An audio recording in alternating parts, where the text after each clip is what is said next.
Bismillahirrahmanirrahim. Allahumma salli ala Sayyidina Muhammad wa ala Sayyidina. Assalamualaikum warahmatullahi wabarakatuh. Halo teman-teman semuanya.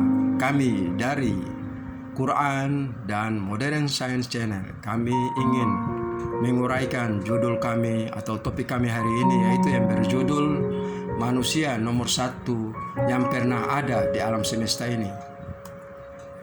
Judul kami akan kami bahas di sini yaitu manusia nomor satu yang pernah Tuhan ciptakan di alam semesta ini. Manusia tersebut memiliki kelebihan dan keutamaan seperti termulia, terkaya, terkuat, tersukses, tersempurna, dan kemuliaan yang lainnya dan kelebihan lainnya yang tidak dapat kami uraikan satu persatu mengingat batas waktu dari video ini. Namun kami akan berusaha menyampaikan di topik-topik yang lainnya.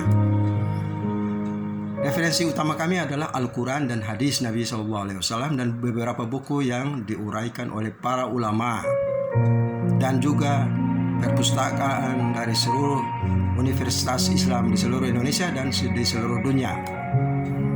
Dialah Nabi besar kita, Nabi Muhammad SAW, manusia yang pernah Allah Subhanahu wa Ta'ala ciptakan di dunia ini, yang memiliki keutamaan yang luar biasa, dan beliau diangkat sebagai pimpinan dari semua nabi dan rasul yang pernah Allah Subhanahu wa Ta'ala turunkan di alam semesta ini. Dan juga semua mukjizat yang pernah Allah Subhanahu wa Ta'ala berikan kepada nabi-nabi dan rasul sebelumnya diberikan kepada beliau semuanya. Bahkan ada tambahan mukjizat yang lainnya yang diberikan kepada Nabi Muhammad SAW. Dan mukjizat tersebut yaitu diantaranya adalah yang terbesar yaitu Al-Quran atau Holy Quranul Karim. Dan kelebihan lainnya yaitu Nabi Muhammad SAW diberikan suatu fasilitas yaitu perjalanan dengan pesawat burak dari bumi menuju ke alam semesta ini untuk bertemu dengan Allah Subhanahu wa Ta'ala langsung dan mendapatkan ayat-ayat suci Al-Quran dan juga perintah sholat 5 waktu dan bertemu dengan Allah Subhanahu wa Ta'ala face to face, zat li zat. Dan ini adalah gambaran mengenai pesawat burak yang penumpang utamanya adalah Nabi Muhammad SAW dan malaikat Jibril alaihissalam sebagai guidance dan malaikat Mikail alaihissalam sebagai pilot. Dan perkiraan dari dimensi burak ini yaitu 3 meter lebar, tinggi 3 meter dan panjang 2 meter.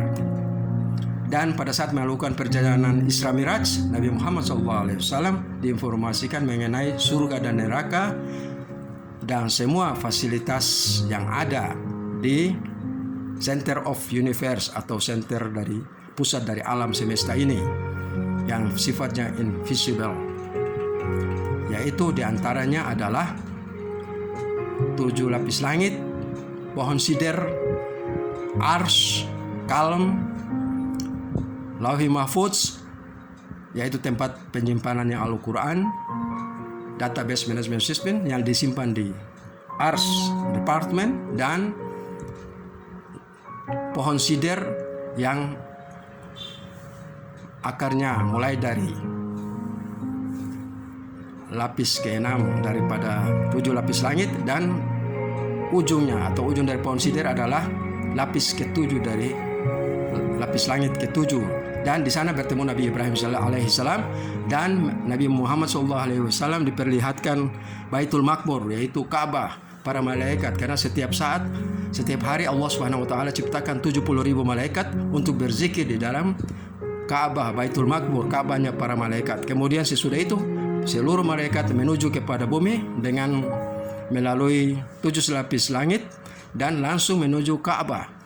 Kemudian pada saat sampai di Ka'bah di kota Mekah sebagai pusat center dari bumi, kemudian balik lagi ke Sidratul Muntaha. Untuk menguraikan uraikan beberapa referensi yang tentunya sangat membantu kami untuk membuktikan bahwa hanya Nabi Muhammad SAW satu-satunya manusia yang pernah Allah ciptakan di muka bumi ini dan di alam sejagat ini, karena memang kelebihan beliau dari semua manusia atau khalifah yang pernah Allah Subhanahu wa taala ciptakan di muka bumi ini dan di seluruh alam jagat raya atau yang kita kenal dengan universe. Ini adalah contoh gambar dari ilustrasi gambar dari surga, yaitu di mana nama Allah Subhanahu wa taala berdekatan dengan nama Nabi Muhammad SAW dan juga Sayyidina Ali. Kemudian Allah Subhanahu wa taala karena mencintai Allah Subhanahu wa taala mencintai Nabi Muhammad SAW, maka Allah Subhanahu wa taala menciptakan nur Nabi Muhammad SAW dari nurnya. Begitu juga sesudah menciptakan nur Nabi Muhammad, diciptakan nurnya Sayyidina Ali bin Abi Thalib. Kemudian kita ketahui bahwa Rasulullah SAW adalah hamba yang soleh yang dicintai oleh Allah Subhanahu wa taala dan juga Sayyidina Ali. Karena kecintaan Allah Subhanahu wa taala kepada Nabi Muhammad SAW, maka diciptakanlah nur Nabi Muhammad SAW dari nurnya Allah Subhanahu wa taala yang kita kenal dengan nebula. Dari sains modern menyebutnya nebula. Namun dari nebula ini didiamkan selama kurang lebih 2 miliar tahun untuk reaksi yang dibutuhkan. Di antaranya kalau modern sains katakan adalah nuclear reaction process atau reaksi kimia dari reaksi nuklir kimia dari nebula tersebut. Kemudian dari nebula tersebut diciptakanlah alam semesta yang itu kita sebut sebagai titik awal waktu yang berlaku di alam semesta ini.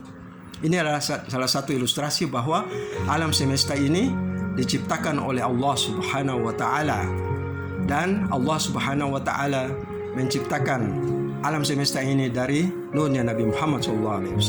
Setelah 6 miliar tahun diciptakan, maka alam semesta ini sebelumnya adalah bersatu dari komponen-komponennya. Ada yang sifatnya visible dan ada sifatnya invisible. Kemudian alam semesta ini dipisahkan yang disebut dengan proses Big Bang Process, sehingga semua komponen yang ada di alam semesta ini terpisah dan akhirnya terjadi beberapa variabel yang sangat penting yang terjadi di alam semesta ini, yaitu moving system, development system, dan expansion system. Dan akhirnya terjadilah yang disebut dengan unlimited boundary system atau batas luar dari universe yang tidak terbatas. Dan tidak boleh kita lupa pula bahwa universe kita mempunyai center of universe.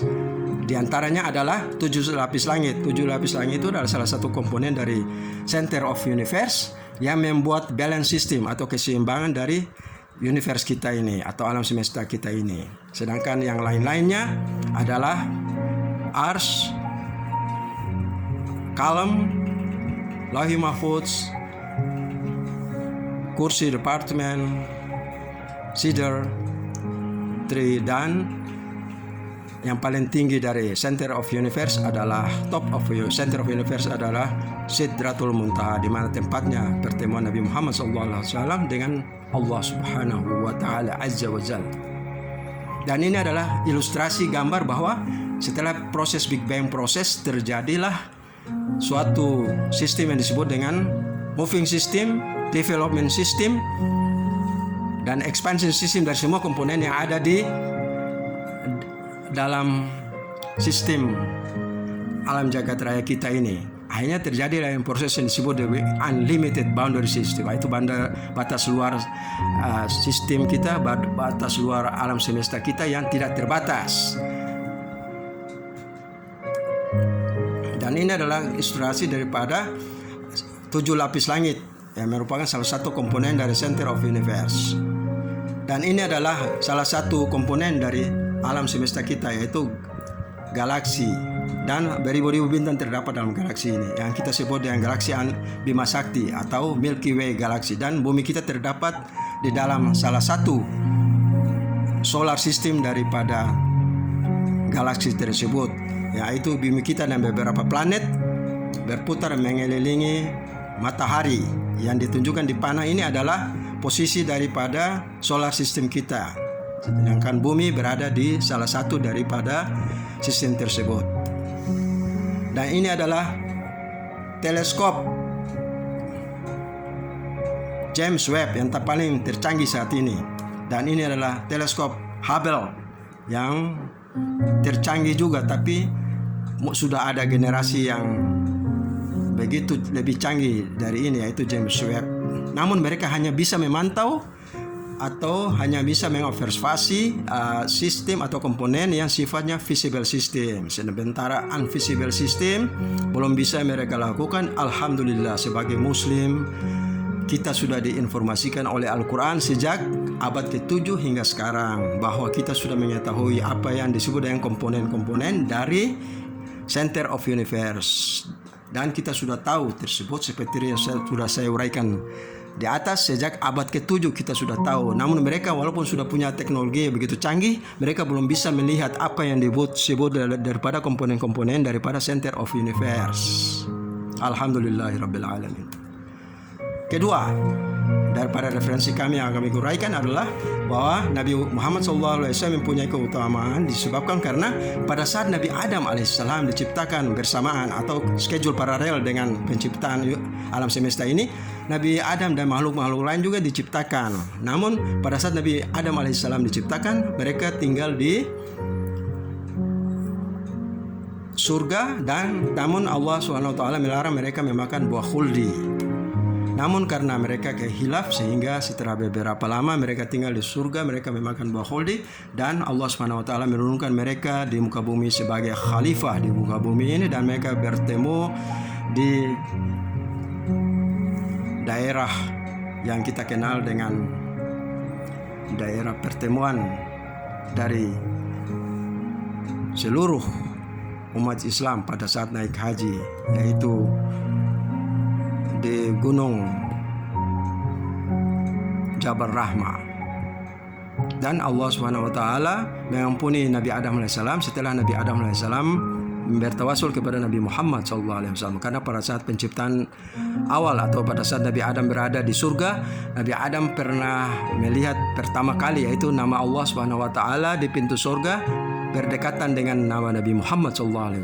Sehingga pada saat Nabi Adam berdoa dan bertawasul kepada, meminta ampun kepada Allah Subhanahu wa taala dan menyebut nama Nabi Muhammad sallallahu alaihi wasallam atau bertawasul kepada Nabi Muhammad sallallahu alaihi wasallam, baru Allah Subhanahu wa taala mengampuni Nabi Adam alaihi salam dan Siti Hawa alaihi wassalam. Bismillahirrahmanirrahim. Laqad ja'akum rasulun min anfusikum azizun 'alaihi ma anittum harisun 'alaikum bil mu'minina raufur rahim. Fa in tawallaw fa qul hasbiyallahu la ilaha illa huwa 'alaihi tawakkaltu wa huwa rabbul 'arsyil 'azim. Demikian Rasulullah sallallahu alaihi wasallam sebagai nabi penutup diturunkan membawa rahmat bagi dunia ini dan seluruh isi jagat raya atau yang kita kenal dengan universe. Dan ini adalah kelebihan lain dari Nabi Muhammad SAW. Beliau kaya dari spiritual maupun material. Nabi Muhammad SAW lahir 12 Rabiul Awal tahun Gajah 570 Masehi dari rahim suci ibundanya yaitu Aminah binti Wahab yang memeluk agama Islam yang dibawa oleh Nabi Ibrahim alaihissalam, Nabi Ismail alaihissalam sampai ke kakek Nabi Muhammad SAW yaitu Abdul Muttalib, sehingga semua kakek-kakek Nabi SAW memeluk agama Islam dan maka mereka semuanya ada di Ma'la untuk mengiring kedatangan Nabi Muhammad SAW di kota Mekah. Dan ini adalah ilustrasi gambar bahwa Nabi Muhammad SAW sejak lahir sudah sujud kepada Allah Subhanahu Wa Taala dan sudah khitan. Demikian Allah mau tunjukkan bahwa Nabi Muhammad SAW sudah kaya akan spiritual, bahwa beliau sudah sujud kepada Allah sejak lahir dan sudah khitan. Dan pada umur 1-2 tahun menurut aturan Islam di zaman itu, bahwa setiap ibu harus wajib menyusui anaknya sampai umur 2 tahun. Kemudian sesudah umur 2 tahun baru diserahkan kepada Halimatus Sa'diyah, dan pada saat umur 4 tahun di kampungnya Halimatus Sa'diyah datangnya malaikat Jibril alaihissalam dan beberapa malaikat untuk membelah dada beliau dan memasukin hikmah dan ilmu yang diperintahkan oleh Allah Subhanahu wa taala. Kita ketahui bahwa sejak umur itu sampai ke umur 25 sudah beberapa kali malaikat Jibril alaihissalam dan beberapa malaikat datang untuk membelah dada beliau dan mengisi dengan hikmah dan ilmu atas perintah Allah Subhanahu wa taala. Dan ini adalah ilustrasi ketika Nabi SAW berumur 25 tahun, yaitu beliau berdagang di Syam dibantu oleh Maisarah, itu asisten dari Khadijah binti Khuwailid, dan juga berdagang juga ke Yaman pada saat musim dingin. Dan malaikat Maisarah ini juga sebagai penghubung, yaitu melawarnya Khadijah binti Khuwailid kepada Nabi Muhammad SAW. Sehingga para ulama memperkirakan bahwa Maisarah ini dikirim oleh Allah Subhanahu wa taala sebagai malaikat yang akan membimbing Nabi SAW untuk berdagang dan juga untuk menikah dengan Khadijah binti Khuwailid. Dan pada saat menikah dengan Khadijah binti Khuwailid, Nabi memberikan mahar sebesar 1,4 miliar lebih. Demikianlah Nabi Muhammad SAW setelah kaya baik dari segi spiritual maupun material. Sehingga pada saat kawin dengan Siti Khadijah binti Khuwailid, umur Nabi masih 25 tahun dan Khadijah sudah 40 tahun. Namun mereka mendapatkan 4 orang anak perempuan dan mendapat 2 orang anak laki-laki. Dan ketika beliau berumur 27 tahun, beliau kedatangan tamu yang istimewa yang Allah kirimkan untuk beliau, yaitu Ali bin Abi Thalib karamallahu wajhah. Karena memang Allah Subhanahu wa taala sudah menciptakan kedua nur Nabi Muhammad SAW dan nurnya Sayyidina Ali untuk dalam rangka penyiaran Islam di atas muka bumi ini.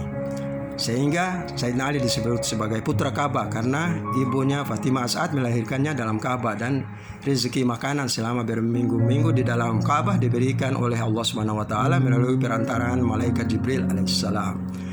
Sudah itu Sayyidina Ali diserahkan kepada Nabi Muhammad SAW oleh ayah Sayyidina Ali, yaitu Abu Talib, yang sudah muslim sejak lahir, yaitu mengikuti milad Nabi Ibrahim alaihissalam.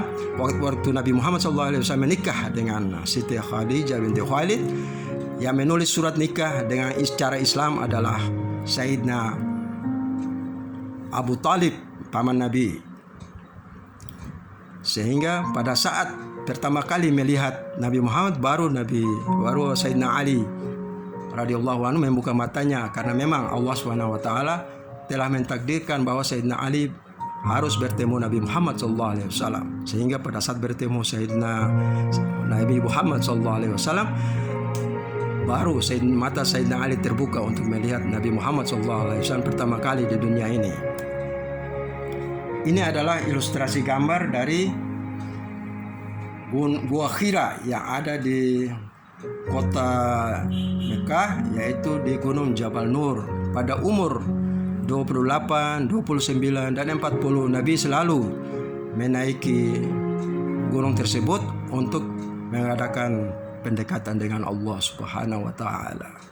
Dan otomatis setiap bulan Ramadan, dan pada saat ketiga, yaitu pada saat umur 40 tahun yang ketiga kalinya, turunlah malaikat Jibril alaihissalam dan menginformasikan kepada Nabi Muhammad SAW bahwa beliau diperintahkan untuk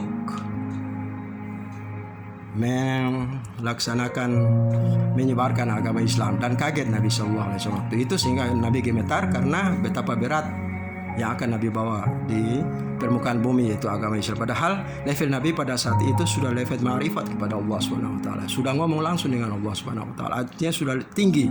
Kemudian disuruh lagi kembali ke dasar untuk menerangkan agama Islam kepada orang-orang yang tidak mengerti. Otomatis ini adalah suatu peristiwa yang sangat berat sehingga Nabi gemetar. Dan pada saat mengadakan perintah Allah Subhanahu wa taala di kota Mekah, hanya dapat kurang lebih 100 orang pengikut Islam. Akhirnya karena banyak umat Islam yang diintimidasi dan dibunuh, akhirnya Allah Subhanahu wa taala menyuruh pindah ke Madinah, dan di Madinah Nabi sallallahu alaihi wasallam membuat suatu negara Madinah. Inilah ilustrasi gambar Masjid An-Nabawi di Madinah yang pertama kali dibuat. Dan ini hanya ilustrasi gambar bahwa Nabi SAW mendirikan negara Madinah yang dibuatkan adalah piagam Madinah yang kita kenal sekarang dengan Madinah Charter, agar semua orang yang hidup di Madinah menjadi aman. Namun demikian kita ketahui bahwa setelah penyebaran Islam ini berlangsung begitu banyak orang yang masuk Islam, sehingga banyak yang juga membenci, sehingga mereka mau melakukan pembunuhan dan peperangan dengan orang Islam. Sehingga alhamdulillah, dan ini adalah Raudatun Nabi, yaitu di dalam Masjid Madinatun Nabi. Dan pada saat kedua hijrah lahirlah, karena ada perkawinan antara Sayyidina Ali dan Sayyidah Fatimah binti Rasulullah, dan telah dikawinkan di langit oleh Allah Subhanahu wa taala, dan diinformasikan oleh Jibril alaihissalam kepada Nabi Muhammad sallallahu alaihi wasallam, sehingga Nabi Muhammad sallallahu alaihi wasallam menyuruh Sayyidina Ali menjual baju besinya sebagai mahar, dan dibeli oleh Jibril alaihissalam di pasar, dan mereka mendapatkan anak, yaitu Hasan wal Husain ahlul bait. A'udzubillahi minasyaitonirrajim. Bismillahirrahmanirrahim. Ahdiru qulubakum ya musyafiq minal hadirin, wajibun alaina mahabba ila habibi Mustafa Rasulullah sallallahu alaihi wasallam wa ahlul baitihi. Hadza minal Qur'anil Karim. A'udzubillahi minasyaitonirrajim. Bismillahirrahmanirrahim. Qul la as'aluku alaihi ajra illa mawaddata fil qurba. Yang artinya, katakanlah wahai ya Rasulullah, aku tidak meminta upah dari ajaran Islam yang aku bawa ini kecuali kecintaan kamu kepada ahlul baitku. Dan kemenangan terus berjalan sehingga terjadilah peperangan Badar, dan ini adalah makam syuhada yang ada di Bukit Jabar, Gunung Jabar. Dan ini adalah Gunung Uhud, para syuhada di Gunung Uhud. Dan ini adalah perang Handak yang dimenangkan oleh Rasulullah SAW. Dan ini adalah perang Khaybar yang dengan Yahudi yang ada di utara kota Mekah, di kota Madinah, sebelah utara Madinah, dan alhamdulillah Islam memenangkannya. Kemudian ini adalah Fathul Mekah pada saat hijrah ke 8 tahun, dan Nabi memenangkannya sesuai dengan yang diuraikan oleh surat Al-Fatah dan surat An-Nasr. Dan ini adalah kebesaran Allah Subhanahu wa taala untuk menunjukkan kepada semua umat manusia bahwa Nabi Muhammad adalah satu-satunya manusia, orang nomor satu yang pernah Allah ciptakan di atas muka bumi ini untuk menyebarkan agama Allah, agar orang selalu patuh dan tunduk kepada peraturan Allah, sunatullah, hukum Allah, fitrah Allah. Dan ini adalah salah satu tempat peristirahat para anbiya wal mursalin, auliya sholihin, baik di zaman sebelum Nabi maupun sesudah Nabi.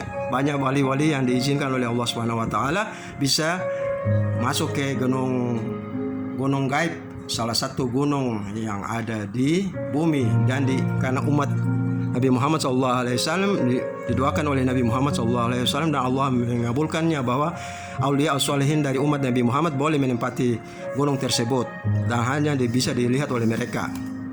Dan ini adalah kunci-kunci kelebihan dunia dan alam semesta ini yang diberikan kepada Nabi Muhammad SAW. Itu kesimpulannya bahwa Nabi Muhammad SAW orang paling kaya yang pernah ada di seantero bumi ini dan di seluruh alam semesta.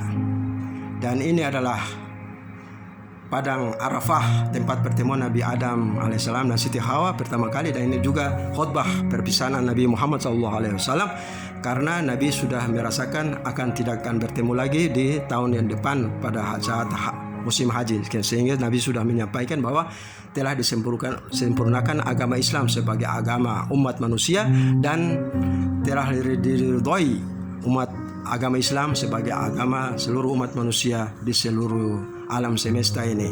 Dan Al-Quran telah disempurnakan untuk kehidupan mereka dalam menerapkan kehidupan Islam di dunia dan di alam semesta ini.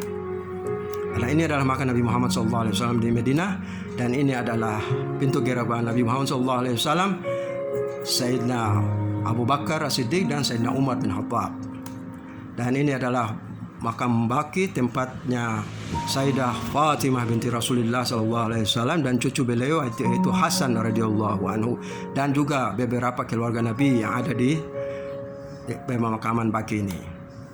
Dan ini adalah 4 khalifah Nabi, 4 khalifah yang sangat berperan dalam pengembangan Islam, yaitu Sayyidina Abu Bakar, Sayyidina Umar, Sayyidina Utsman, Sayyidina Ali. Telah kami katakan sebelumnya bahwa semua uang yang diserahkan kepada Nabi tidak Nabi simpan, tetapi disimpan sebagai harta negara, sebagai kas negara, sehingga dibagikan kepada fakir miskin, anak yatim, orang terlantar, dan ahlul bait, dan juga untuk kemaslahatan umat dan juga untuk kepentingan pengembangan Islam. Ya, dan ini terbukti setelah zaman khalifah-khalifah ini Islam berkembang di seluruh benua Asia, benua Eropa, benua Afrika, benua Amerika dari abad 7 sampai abad 15. Terlebih kita lihat di Konstantinopel ke abad 14 Islam memenangkan.